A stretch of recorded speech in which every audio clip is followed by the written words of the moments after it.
There are ants, for instance. You wouldn't want to eat them even if you were dreadfully hungry. But Old Mr. Toad and Buster Bear think there is nothing much nicer.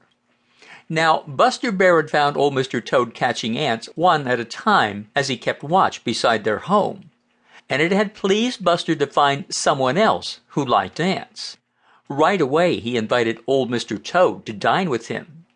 But poor Old Mr. Toad was frightened almost to death when he heard the deep, grumbly-rumbly voice of Buster Bear, for he had been so busy watching the ants that he hadn't seen Buster coming. He fell right over on his back, which wasn't at all dignified, and made Buster Bear laugh. That frightened Mr. Toad more than ever. You see, he didn't have the least doubt in the world that Buster Bear meant to eat him. And when Buster invited him to dinner, he was sure that that was just a joke on Buster's part.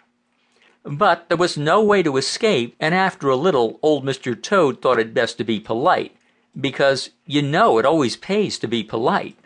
So he said in a very faint voice that he would be pleased to dine with Buster. Then he waved his feet feebly, trying to get on his feet again. Buster Bear laughed harder than ever.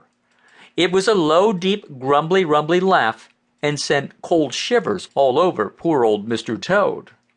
But when Buster reached out a great paw with great cruel-looking claws, Mr. Toad quite gave up.